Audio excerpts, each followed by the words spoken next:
My fiancée hid her homeless ex-boyfriend in our house for 3 months while planning our wedding. When I discovered the truth, I called everything off, but she claimed she was just helping a friend until I found out she never planned to tell me. I'm a 29-year-old guy and I need some perspective on what happened with my now ex-fiancée Sarah, 28F. We were supposed to get married 3 weeks ago, but I called off the wedding the night before. People are telling me I overreacted, but I can't shake the feeling that I made the right choice. Sarah and I had been together for 3.5 years. We met through mutual friends at a barbecue in 2021. She worked as a marketing coordinator at a tech startup and I'm an electrician. We moved in together after about 8 months and got engaged last Christmas. Everything seemed normal between us. We had the usual disagreements about money and whose turn it was to do dishes, but nothing major. The wedding planning process was mostly smooth. We decided on a small ceremony with about 80 guests at a venue outside the city. Sarah handled most of the details since she's better at organizing than I am. I took care of the honeymoon booking and the bachelor party. We split the cost down the middle and both our families contributed some money. About 6 months before the wedding, Sarah started mentioning her college friend Stephen, 29M, more often. She said he was going through a rough patch with his career and had been reaching out to her for advice. I didn't think much of it at first. Sarah has always been the type to help people when they're struggling. Stephen had dated Sarah for about 2 years in college. They broke up when Sarah transferred to a different university for her junior year. From what Sarah told me, they stayed friendly but didn't keep in regular contact after graduation. She mentioned him maybe twice in our entire relationship before this year. The conversations about Stephen became more frequent around March. Sarah would mention phone calls they had where he talked about his job search or complained about his living situation. He had apparently gotten laid off from his job at a consulting firm and was having trouble finding something new. His lease was up and he was considering moving back home with his parents. I started to notice that Sarah would step outside or go to another room when Stephen called. When I asked about it, she said he was just embarrassed about his situation and preferred privacy when discussing personal matters. That seemed reasonable to me at the time. In April, Sarah mentioned that Stephen might be moving to our city for a new job opportunity. She seemed excited about the possibility of having an old friend nearby. I told her that sounded nice and that I'd be happy to meet him once he got settled.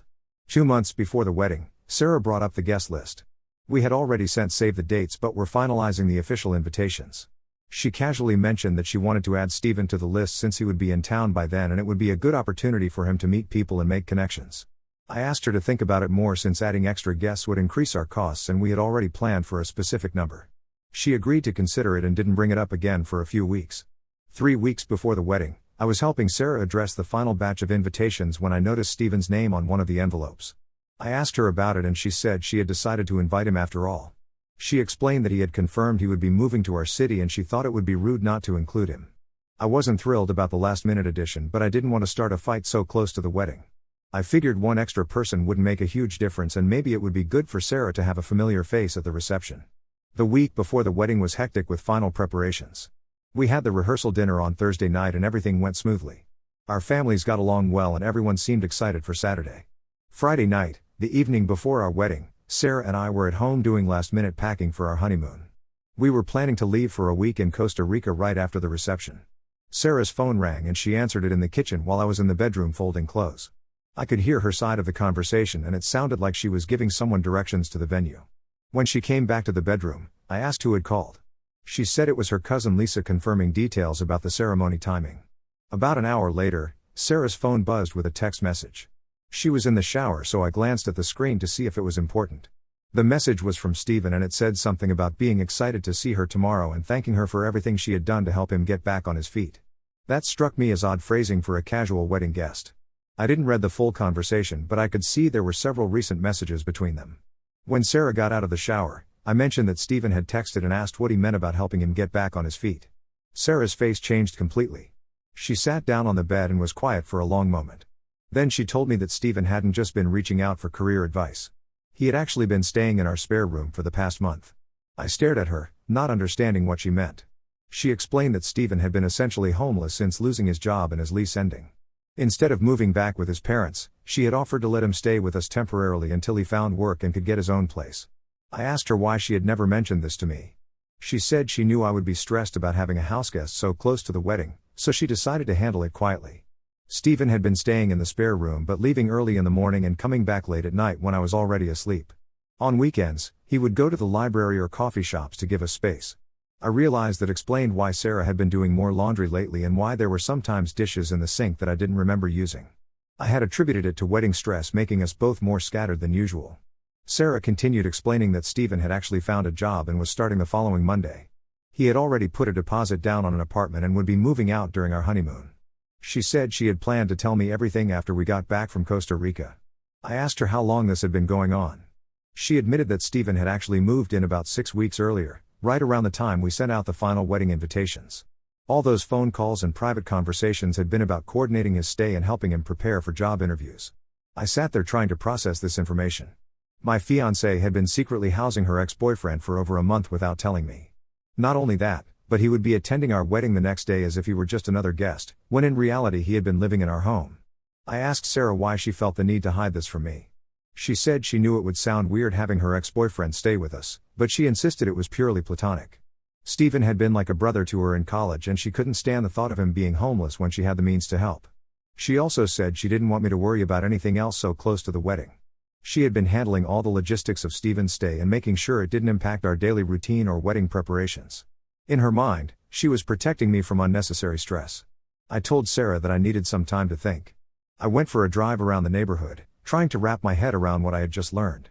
When I came back an hour later, Sarah was sitting at the kitchen table with all our wedding vendor contracts and timeline schedules spread out in front of her. She started talking about how everything was ready for tomorrow and how excited she was to marry me. She said Stephen would be gone by the time we returned from our honeymoon and our life would go back to normal. She apologized for not telling me sooner but emphasized that she had done it out of love and consideration for our relationship. I looked at her sitting there surrounded by all our wedding plans and realized I couldn't go through with it. Not because I thought she was cheating with Stephen, but because she had made a major decision about our living situation and our finances without including me. For 6 weeks, she had been managing a secret that affected our shared home, our utility bills, our food expenses, and our privacy. I told Sarah that I couldn't marry someone who would keep something like this from me. If we couldn't be honest with each other about who was living in our house, how could we build a marriage together? Sarah started crying and said she had made a mistake in not telling me, but that it didn't change how much she loved me. She promised that nothing like this would ever happen again and begged me not to call off the wedding over what she saw as a misunderstanding. I told her I needed the night to think about it. I slept in the spare room where Stephen had apparently been staying for the past month and a half. I could see evidence of his presence that I had somehow missed: a different pillow on the bed, toiletries in the attached bathroom that weren't ours, and a suitcase tucked behind the door. When I woke up Saturday morning, I knew I couldn't go through with the wedding. I found Sarah in the kitchen making coffee and told her my decision. She started crying again and asked me to reconsider, but I had made up my mind. I spent the rest of the morning calling our immediate family members and closest friends to let them know the wedding was cancelled. Sarah called the vendors to see what could be refunded or rescheduled. By noon, we had contacted everyone who needed to know. Stephen came back to the house around lunchtime, clearly confused about what was happening. Sarah explained the situation to him while I packed some clothes and went to stay with my brother for a few days. That was 3 weeks ago.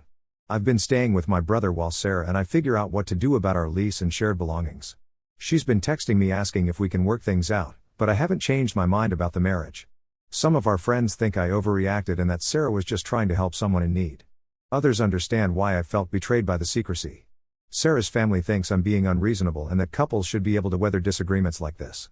My family supports my decision but worries I'm throwing away a good relationship over a misunderstanding. I keep going back to the fact that Sarah made a unilateral decision to let her ex-boyfriend live with us and then actively hid it from me for over a month. Even if her intentions were good, the deception feels like a fundamental breach of trust. Am I overreacting by calling off the wedding? Should I give Sarah another chance to prove she can be honest with me going forward? Update 1: I posted here about 2 months ago asking for advice after I called off my wedding when I discovered my fiancée Sarah had been secretly housing her ex-boyfriend Stephen in our spare room. A lot of people asked me to update on what happened next. After staying with my brother for about 2 weeks, I found a studio apartment across town and signed a 6-month lease. Sarah and I met up to discuss what to do about our shared lease and belongings. We decided she would keep the apartment since she could afford the rent on her own and most of the furniture was stuff she had owned before we moved in together. I took my clothes, some kitchen items, and a few pieces of furniture that were clearly mine. Everything else we either split up or I told her to keep. The whole process was surprisingly civil. Sarah kept apologizing and asking if there was any way to fix things between us, but I stayed firm on my decision. Stephen had moved out into his own place by then, as Sarah had originally planned. She mentioned that he felt terrible about the situation and had offered to call me to explain his side of things. I told her I wasn't interested in talking to him. For about 6 weeks after that, Sarah would text me every few days. Nothing dramatic or begging, Just checking in to see how I was doing and occasionally sharing memories of things we used to do together. I usually responded briefly but didn't encourage long conversations. 3 weeks ago, something happened that made me realize I had been right to end things.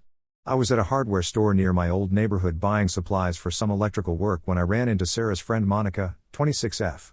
Monica had been one of Sarah's bridesmaids and I had gotten to know her pretty well over the past few years. Monica seemed uncomfortable when she saw me, but we ended up talking for a few minutes about how we were both doing. She mentioned that she was glad to see me looking well and said she hoped things would work out for the best for everyone involved. I thanked her and was about to leave when she said something that stopped me in my tracks. She said she was sorry that Sarah had put me in such an impossible position, and that she had told Sarah from the beginning that she was being unfair to me. I asked Monica what she meant by from the beginning. Monica looked confused and said she thought I knew that she had been aware of Stephen staying with us. It turned out that Monica had known about Stephen living in our spare room almost from the start. Sarah had confided in her about the situation early on and asked for advice about whether to tell me. Monica had strongly encouraged Sarah to be honest with me, but Sarah kept putting it off. Monica said she had assumed that Sarah had eventually told me the truth, especially as the wedding got closer. She was shocked to learn that I had only found out the night before our wedding. But the part that really got to me was when Monica mentioned that Sarah had asked her to cover for her on several occasions. There were times when I had asked Sarah about her whereabouts and she had said she was with Monica, when actually she had been dealing with Stephen-related situations. Monica apologized for going along with the lies and said she had been uncomfortable about it but didn't want to betray Sarah's confidence. She said she wished she had spoken up because she could see how much the secrecy was weighing on Sarah. I thanked Monica for being honest with me and told her I didn't blame her for Sarah's choices.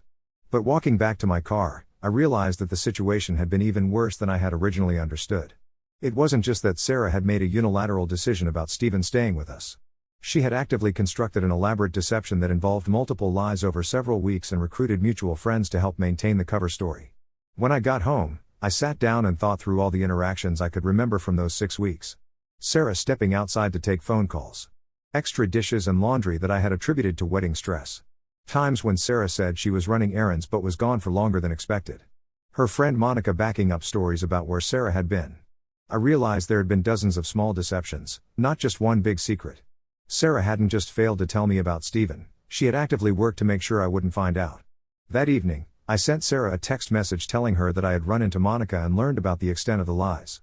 I told her that this confirmed my decision to end our relationship and asked her not to contact me anymore unless it was about practical matters related to our lease or shared belongings.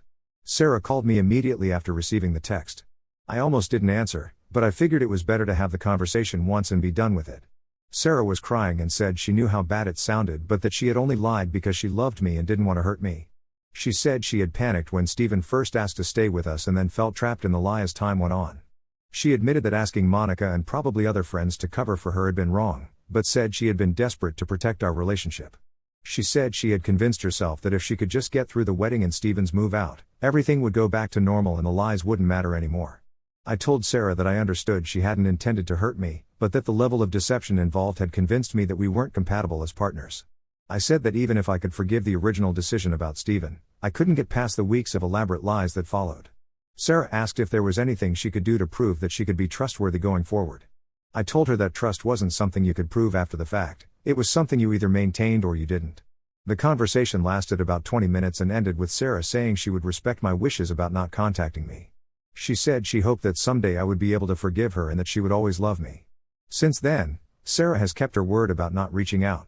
I've seen her car in the parking lot of our old apartment complex a few times when I've driven through the neighborhood, but we haven't run into each other. My brother thinks I should feel vindicated by learning about the additional lies, but mostly I just feel sad about the whole situation. I don't regret calling off the wedding, but I do miss the relationship I thought we had before I learned the truth. I've started dating again in a casual way, nothing serious yet. A few people have asked me if I would consider getting back together with Sarah if she reached out, but I honestly don't think so. The trust is broken in a way that I don't think can be repaired. Some friends still think I should have given Sarah a second chance, especially since Stephen was out of the picture and wouldn't be an ongoing issue. But for me, it was never really about Stephen specifically. It was about the willingness to deceive someone you're supposed to marry and the elaborate lengths Sarah went to in order to maintain that deception. I think I made the right choice, even though it wasn't easy. Update 2: It's been about 4 months since my last update. I wasn't planning to post again, but something happened recently that I thought I should share since a lot of people have been following this situation. Things had been quiet between Sarah and me since our last conversation. True to her word, She hadn't contacted me except for one text in November asking about splitting the security deposit from our old apartment. We handled it through brief messages and I thought that would be the end of our communication. I had been doing well on my own. Work was busy, which helped keep me distracted. I moved from the studio apartment into a one-bedroom place in a different part of town. I started dating someone new in December, nothing too serious yet but it's been going well. 2 weeks ago, I got a call from my friend Dave, 31M, who had been one of my groomsmen. Dave and I have stayed close since the wedding situation and he's been supportive of my decision to end things with Sarah. Dave called to tell me something he thought I should know. He had run into Stephen at a sports bar downtown and they had ended up talking for about an hour. According to Dave, Stephen had been drinking and was more talkative than usual. During their conversation, Stephen revealed some details about his stay at our apartment that Sarah had never mentioned to me. Stephen told Dave that he and Sarah had been in regular contact for months before he lost his job, not just occasional check-ins like Sarah had claimed. They had been texting frequently and meeting up for coffee or lunch every few weeks throughout the winter and spring. When Stephen's lease was ending, Sarah had offered him the spare room before he even asked. According to Stephen, Sarah had suggested it as a solution when he mentioned his housing situation during one of their regular meetups. But the most significant thing Stephen told Dave was about the timeline. Stephen said he had been staying in our spare room for closer to 3 months, not the 6 weeks that Sarah had admitted to me. Stephen also mentioned that there had been several close calls where I had almost discovered him. Once, I had come home early from work while Stephen was still there, and Sarah had hurriedly shuffled him out the back door and told me she had been talking to someone on the phone. Another time, I had mentioned that our utility bill seemed higher than usual, and Sarah had convinced me it was due to increased air conditioning usage during a hot spell. Dave said Stephen seemed genuinely remorseful about the situation and claimed he had urged Sarah multiple times to tell me the truth. But Stephen also revealed that Sarah had told him she was worried I would call off the wedding if I found out, so she wanted to wait until after we were married to come clean. This last detail hit me hard. Sarah hadn't been planning to tell me the truth after our honeymoon like she had claimed. She had been planning to wait until after we were legally married, presumably thinking I would be less likely to leave once we were actually husband and wife. Dave asked Stephen why he had agreed to attend our wedding knowing that I was unaware of the living situation. Stephen said Sarah had convinced him that it would look suspicious if he didn't come, since she had told people he was moving to town and would be a natural person to invite. After Dave told me all this, I spent a few days processing the information.